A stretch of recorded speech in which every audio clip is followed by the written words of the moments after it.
안녕하세요. 문화쿤의 M카입니다. 타스만의 현가 장치를 한번 살펴볼 건데요.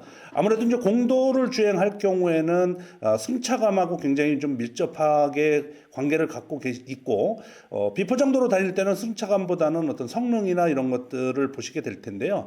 아무래도 타스만 같은 경우는 픽업 트럭이다 보니까 일반 비포장도로 다닐 때는 승차감이나 이런 부분에 대해서 그렇게 그렇지 않는데 공도를 주행하는 그런 횟수나 시간이 많을 때는 아무래도 승차감하고 굉장히 좀 밀접한 관계가 있으실 것 같아요. 그래서 어떤 현가 장치로 되어 있는지 좀 알아보도록 하겠습니다.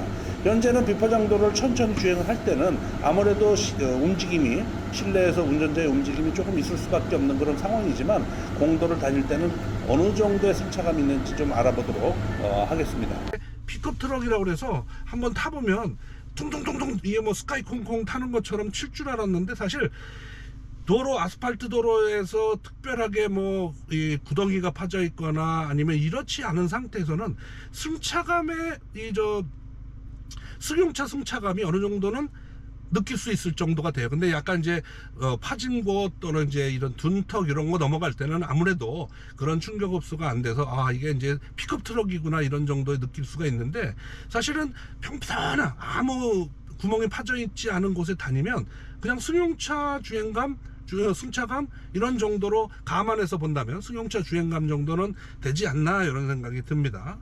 기본적으로 타스만 같은 경우는 프레임 바디라고 그래요. 그래서 밑에 차체가 좌우로 이렇게 나란히 있고 그 차체 위에 탑이 올려져 있는 형태이기 때문에 아무래도 노면으로부터의 충격은 흡수를 하는데 좀 한계가 있어요. 모노코크 바디하고 프레임 바디 같은 경우는 이제 승차감의 차이가 있을 수가 있고, 이 차 같은 경우는 픽업 트럭, 그러니까 짐을 싣고 이동을 하거나 이럴 때 사용하는 거기 때문에 현가 장치가 좀 튼튼해야 짐을 싣고 이런 비포장도를 다닐 수 있는 부분들이 있기 때문에 프레임 바디로 만들어져 있다라고 보시면 될 것 같고, 더불어서 이제 승차감을 좀 고려했다고 볼 수가 있는데, 앞쪽 같은 경우에는 위시본 타입의 서스펜션을 사용을 했어요. 그래서 위시본 같은 경우는 어퍼암, 로어암이 있고 중간에 쇼크압쇼바가 있고, 그래서 좌우에 독립적으로 움직인다고 보시면 돼요. 그래서 비스듬한데 차가 올라가 있을 경우에는 밑에 쪽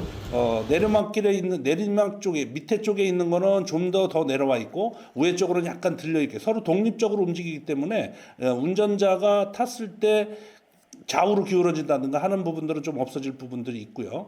그다음에 이게 이제 적재를 해야 되는 부분들이 있어서 적재를 했을 경우에 무게를 견딜 수 있는 부분들이 있기 때문에 프레임 바디 쪽에 판스프링이 들어가 있어요.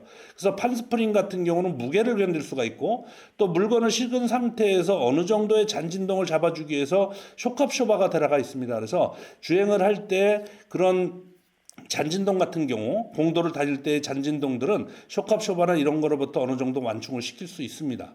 그래서 이 차가 픽업 트럭이다 보니까 아무래도 짐을 싣지 않은 상태에서는 전류는 충분히 충격을 흡수해 줄 수가 있는데, 후륜 같은 경우는 짐을 실었을 때 어느 정도 그 승차감을 좀 가져올 수가 있고, 짐을 싣지 않았을 경우는 약간 짐폭이 좀 크다라고 이해를 하고 계셔야 될 것 같습니다. 그래서 일반 도로 주행할 때는 아무래도 운전석에서 느끼는 것은 충분하게 어느 정도 인정할 수 있는 부분들로 서스펜션이 설계가 되어 있다, 이렇게 보시면 될 것 같습니다.